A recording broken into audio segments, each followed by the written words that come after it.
Ryan was 33 when he first met Mary. She was 22, just a couple years out of college, and found herself melting under the attention of a more mature man. She loved the way he courted her, how he could afford more than guys her own age. She was the first to bring up marriage, and Ryan eventually went along with it. After all, 33 seemed like a good time to settle down. 8 years flew by in a blink. They had experienced so much together, moments Ryan believed had only deepened their marriage. But time changes everything, often without us realizing it. Mary had grown bored with the monotony of married life. She craved excitement, something new. She started suggesting spicier, more adventurous ideas for their intimate life. At first, Ryan embraced it. He loved her enthusiasm. But as time went on, her suggestions became more outlandish, more extreme.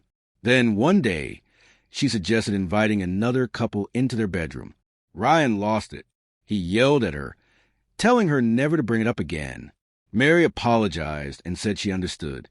Before then, Ryan had been proud of their openness, the honesty they shared. But after that night, something changed. He felt Mary pulling away. He asked if she was okay, and she would always smile lightly and say she was just tired or stressed from work. He noticed her spending more time on her phone, always flipping it face down when he walked by. That set off alarms in his mind. One night, he stayed up late, waiting for Mary to fall asleep so he could check her phone. Something about her sudden change in behavior didn't sit right. He searched her messages and social apps but found nothing until he noticed an unfamiliar icon on her home screen. Curious, he tapped it and discovered an entire world of virtual matchmaking. It felt like a punch to the gut. Could Mary be so mad at him that she would cheat? He scrolled through her messages and saw conversations with various people, sometimes couples, inviting her to join them. Nothing confirmed she had actually met anyone in person, but it didn't matter. He felt hollow, like the rug had been pulled out from under him. Unsure what to do, he set the phone back and pretended he never saw it. He tried to act normal but couldn't. His word became sharp, laced with bitterness. Mary noticed, and soon they were barely speaking. Part of him found that silent tension convenient. He was too busy obsessing over what she was doing, wondering if it was just talk or she had already crossed a line. One evening, Mary announced she'd be staying over at a friend's place. That was a first. She had always insisted she hated sleeping anywhere but her own bed. Ryan forced a smile and asked why. "My friend's going through a rough breakup," she said. "She needs me there for moral support."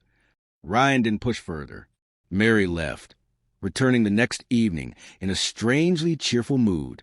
He asked how her friend was doing, but she brushed it off with a vague, "Yeah, all good." Then she headed straight to the shower. Something inside him snapped. He crushed a plastic milk bottle in his grip, sending milk splattering across the floor. As he cleaned up, his mind raced. He needed to catch her in the act. She had taken her phone with her, so there was no way to check right then. But later that night, once she was asleep, he grabbed it again. His gut feeling had been right. She had, in fact, visited a certain couple that night. Their messages were right there, thanking her for a great time and inviting her back. Ryan clenched his jaw, noting the address they had sent.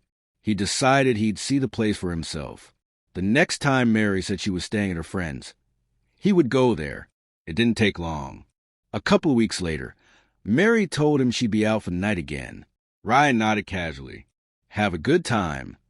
As soon as she left, he grabbed his keys and followed. He found her car parked outside a house on the other side of town, parking a block away. He debated his next move. Should he bang on the door? Wait outside all night? A light flicked on upstairs. He saw two silhouettes. One was helping the other undress. His stomach turned when he recognized the curls of Mary's hair. Rage burned in his chest. He wanted to barge in, but he knew that would only lead to the police getting involved, which would jeopardize his job. So he waited. An hour passed. He couldn't take it anymore. Storming up the house, he rang the doorbell over and over until his finger ached.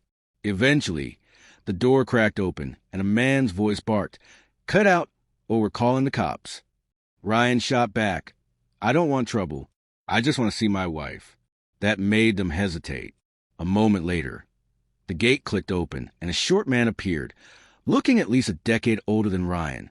Disgust twisted in Ryan's gut. Then Mary stepped out behind him. She wore a silky slip and stockings, her makeup still perfect. She looked like a stranger.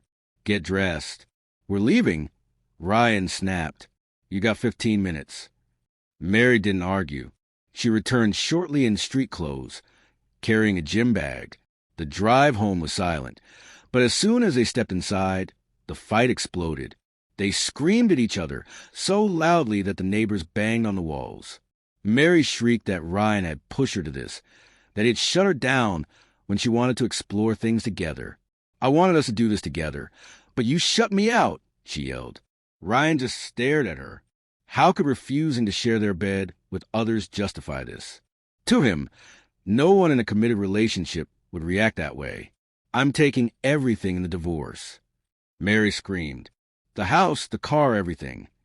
Then she grabbed her bag and slammed the door behind her, making the whole apartment shake. The neighbors banged on the walls again, but Ryan just collapsed onto the couch, staring at nothing. He knew Mary would follow through on her threat.